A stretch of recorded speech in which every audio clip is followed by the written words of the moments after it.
Hello, welcome. This is the MVP podcast where we're talking all things sports. Listen, today we're going to be talking about the FA Cup, where after an exhilarating round of fixtures, we are down to now 8 teams. Only 4 of them, though, are going to get the chance to go play at Wembley. Neil is alongside me. He's sad that Tottenham aren't in the FA Cup, but he's known for a while that they're not going to be there. So now the focus is on the remaining 8. There's been a couple of surprises this season. Which team, from what you're seeing in the draw now, has stood out for you this season? I thought you weren't going to mention that swear word, Spurs. Okay, that was the last one. I promise I that was the want to last one. start again. No, it's terrible. Let me say, we're not in the FA Cup. We probably won't be in the Premier League soon. Oh, my gosh. And we probably won't be in the Champions League. So it's a tough time for Spurs. Yes, we're not in the quarterfinals of anything. It's been interesting. And I think, the draw, let me broaden it because I've got a family member who keeps sending me messages. It's my sister, actually. Keeps sending me, look how lucky Arsenal are, because they keep getting great draws. And when the draw was made on Monday and Arsenal got Southampton, admittedly, they've got to go to St. Mary's. Yeah. But it does look like a soft draw. But having said that, your team, I'm right in saying, is Chelsea, right? Yes. And yes. Chelsea got an even better draw because they're at home against Port Vale. Bottom of League One, Port Vale. But they just beat Premier League side in the form of Sunderland, so you're not wary of them at all? No, not particularly. I was gonna say, if you are, it's a problem. Not particularly, no. And then the other tie, of course, is West Ham taking on Leeds United, 2 teams that are in a Premier League relegation battle. But now they're playing for Wembley. Do you think that is going to give them a bit of like a spark going into the running in the Premier League? It's an interesting discussion. I think while we're mentioning the quarterfinals, let's just throw in the other one, of course, which is probably the pick for everybody, Manchester City and Liverpool. So that completes the quarterfinals. But yes, you're right to come back to that because going into the previous round, in my mind, I was looking at both West Ham and Leeds thinking, they really don't want to be here. If you offered them overnight, do you want to be an FA Cup quarterfinal or do you want to survive the Premier League? There's always only one answer in that. Yep. And there were 1 or 2 sides. So Sunderland, for example, I was surprised to see them actually getting knocked out because they're safe. Same with Fulham. Yeah. And they're not in a relegation battle, and so they could probably have afforded to put a bit of effort into their match and win the game, but it didn't pan out like that. So coming back to your question of West Ham, Leeds, where is their focus? It'll always be Premier League, but at the same time, do I expect to see huge changes? Probably not. It is unlikely. And it's interesting that you also mentioned Sunderland and Fulham. They both lost. Obviously, Sunderland lost to Port Vale 1-0. And then Fulham lost to Southampton at home by a goal to 0. And it bred sort of a frustrated energy from their fans saying that, guys, you're mid-table. You're safe. You're stable in the Premier League. You're not really challenging for European positions. Why wouldn't you put out a stronger lineup in the FA Cup? Because out of all the teams that are left, like West Ham and Leeds, you have very little to lose in terms of the Premier League. Yeah, and I'm trying to think now. Well, had they... So where you read Port Vale, you would have read Fulham, right? Yes. Yes, so they would have been... No, you would have away read Sunderland. Oh, you would have read Sunderland. Oh, okay, right. So who beat Fulham? Southampton. Oh, so Fulham would be at home against Arsenal. Maybe they'd fancy their chances there to upset, particularly with Arsenal busy on so many other things. So yeah, it's definitely a missed opportunity, to your point. And we can analyse what we likely think happened. I just want to clarify that I'm right in saying, because I didn't spend too much time overstudying this, but the semi-final draw has also been made so that the winners of the Chelsea game play the winners of the Arsenal game. Notice I didn't mention Southampton or Port Vale there. You mentioned the other teams. The other teams. So on paper, it should be, if everything went according to rankings, it should be a semi-final Chelsea and Arsenal. And I think you're right, they played Wembley, right? Yes. And the other one, we don't know City or Liverpool, and we don't really know West Ham Leeds. So in a bigger picture, what I'm saying, it isn't... Is it a good draw for Arsenal? Because they've still got to beat Chelsea in the semi. It's not like it's not like they're guaranteed to make a final. Well, they've played Chelsea 3 times this year, and they've beaten them all 3 times. Is it right on what you told me that Leroy has beaten everybody? What's his name? Liam, not Leroy. Liam, son, not father. Liam's beaten everybody but Arsenal. Yes. His 3 defeats as Chelsea boss came all against Arsenal. Sure. So Arteta's got his number. Is he thinking, rolling his eyes, thinking, oh dear, or maybe he's thinking that I'm due to win one here? Yeah, I think he's due one. Well, we're getting ahead of ourselves because Southampton and Port Vale fans might have something to say about that. Chelsea are hosting Port Vale. Obviously, Southampton are hosting Arsenal as well. But I think we should come to the glamour now of City Liverpool. Who do you think this is more important for? Fascinating question, isn't it? Again, if you come down... So let's talk about City. If you offered City the Premier League or an FA Cup, that's a no-brainer. Or even an FA Cup semi-final. So that's a no-brainer. So City will definitely have their focus on trying to catch Arsenal in the Premier League. And the flip side to that, so I'm answering your question by answering individually. Yeah. Liverpool, on the other hand, they're not going to be catching anybody. Yes, they need to finish in Champions League, which is vital. 100%. So that's also huge.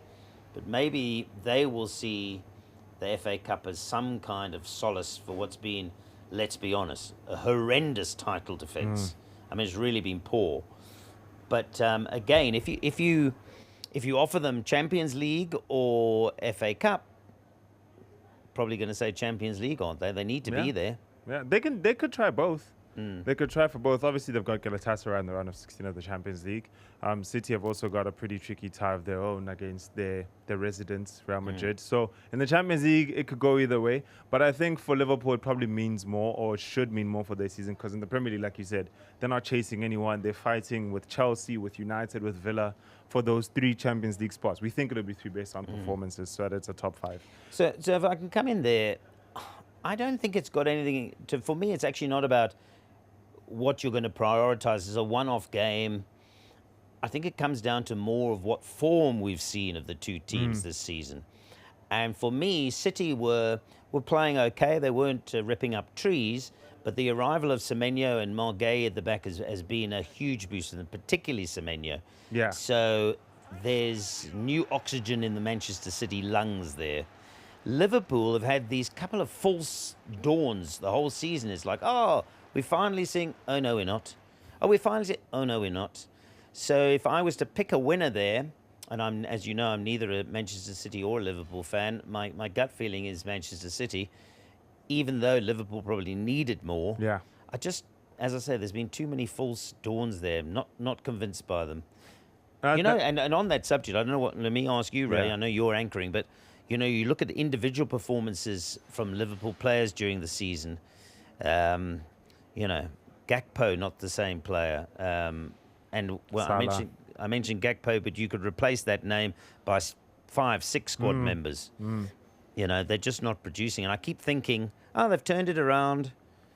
I don't know. Who knows what Slot's future is? If he doesn't get a Champions League berth and doesn't win an FA Cup, is that him done and dusted? I think either way, that's him done and dusted. Really? I don't think he's staying beyond the season. And the reason for that is because I just feel like there's too much negativity surrounding him, his squad selection, the players that have been signed. Not that it's all his fault, but he won the league with what was essentially Klopp's team. Yeah. So when he has a chance to stamp his own identity, this is what happens. So for a lot of Liverpool supporters that I speak to and I've sort of watched across social media, they're very frustrated with the fact that they're not quite getting that run of consistency. At the start of the year, they were unbeaten for a while, but they weren't really picking up enough points to challenge that top 4 spot or to cement themselves there. So there's still a bit of what if with Liverpool. I think on a one-off game, they can beat City. But City have shown that they can beat Liverpool because they went to Anfield a month or so ago and they won 2-1 there. So it's a tricky one to predict because I think either side could have momentum going into it because this game is taking place, first weekend of April? Yeah. I think you're probably right. You've summed it up as well. If I had to tip one to win there, I'd go for City. And City are at home anyway, aren't they? City are at home, yeah. Yes. I think City will beat Liverpool. Not that Liverpool aren't capable, they are, but they're just not consistent enough. Of course, there is an argument in cup football is that the teams that are inconsistent do well in cup football. Yeah. Because week in, week out, your team's a prime example. And here we are again, not for the first time, and I've mentioned it before, Salomon Kalou, who thoroughly enjoyed working with on Champions League. He was adamant from the first couple of weeks we were working together is that the Premier League right now is not for them, but they are very dangerous, carrying forward that World Club champs form. And the fact that they are in a FA Cup quarter-final, expected really to be in a semi-final, I think they're probably the most dangerous. If you were asking me to have a bet on the remaining 8 clubs, I haven't looked at the betting, but I would think that Chelsea would probably be where I put my money. I'll take a chance because I'm reasonably 100% confident they'll get past Port Vale. And then they play Arsenal, and Arsenal got so many other fingers in the pie that I think they can get through to a final. So for me, of the 8 teams remaining, I'd be backing Chelsea. You're backing Chelsea on one side. Who's going to join them in the final? Well, I think City will beat Liverpool, and then the other 2 teams are dangerous. West Ham and Leeds. West Ham are improved. I've said it to you off air. I'm going to say it on air because it has reference to the Premier League. In my humble opinion right now in the battle of relegation, the only team worse than Spurs are Burnley. I think that Wolves are playing better football than Spurs.